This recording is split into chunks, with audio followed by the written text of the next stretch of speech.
Hello and thank you for joining Mentoria Moments. Today I'm going to be making boneless, skinless pork chops in water with a little butter. As you can see, my pork chops have already been cleaned and set to the side. My skillet is hot, and you will soon see this is my favorite skillet. It's old and wore out. I got other ones, but I love this one because of the size. So I'm gonna add 2 tablespoons of butter.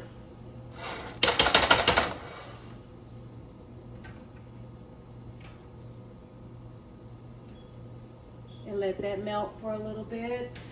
I'm gonna go ahead and add a little water and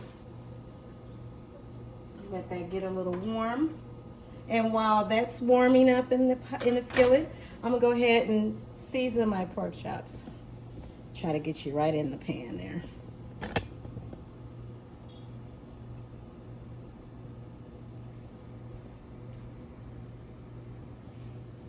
Today I'm going to be using garlic powder. I don't measure my food, so however you want to do yours. Black pepper.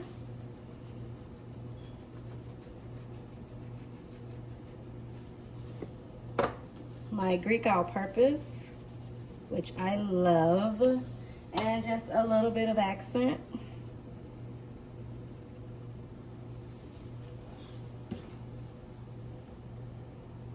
Then I'm gonna mix that together. As you can see, I kept some of the water in the bottom of the bowl. Totally fine.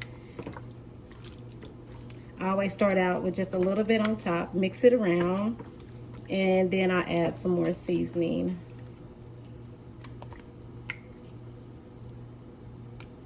See, because it just, now if I was using my mustard today, it will blend in just fine, but today I'm not using my mustard. So I'm just gonna go in again with the same ingredients.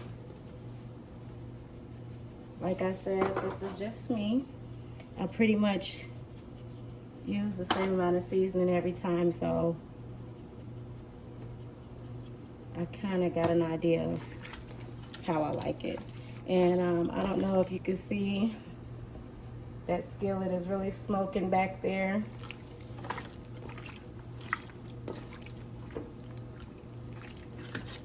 So I'm gonna go ahead and get the first batch in. I mean, that it doesn't matter that the butter is not all the way melted.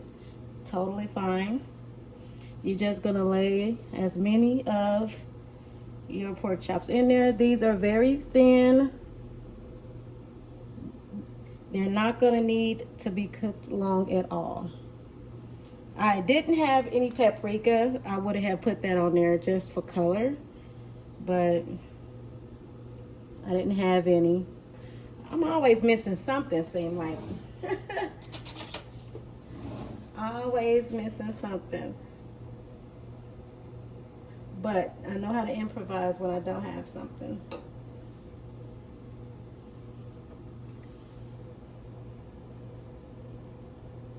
So that's as many as I can fit in there. I'm gonna go ahead and turn it up just a little bit more. As you can see, they're starting to bubble. And we'll let these cook until they're thoroughly cooked. They might still look, you know, a little light, but you know when they're done. I went on and added a little bit of Old Bay blackened season. I don't really use it a lot, so I was just curious to see how it would taste on my pork chops. So I did add a little bit of that. Now I have flipped them over and put blackened season, Old Bay blackened season on this side as well. And as you can see, they're almost done. So I went on and garnished them with a little bit of parsley. Okay, so I did give them one more flip, and I did add some more parsley and Old Bay blackened seasoning. As you can see, I cut a piece off one just to make sure that the flavor was how I want it. So now what I'm just gonna do is let it cook until the water is pretty much all dissolved at this point. It's tender and juicy. It really can stop now, but I'm just gonna give it a couple more minutes. And here is my second batch. As you can see how the fat kind of separates itself from the pork chops. That's one of the reasons why the little bit of fat that's on there, I leave it on there, because not only do it add to the flavor, but it separates itself. And here you have it, juicy, tender, delicious, boneless, skinless pork chops cooked with water and a little bit of butter. Now let me try one. Ooh, it's kind of hot still. Oh,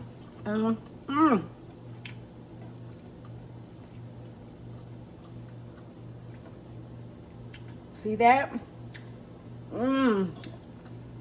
So good.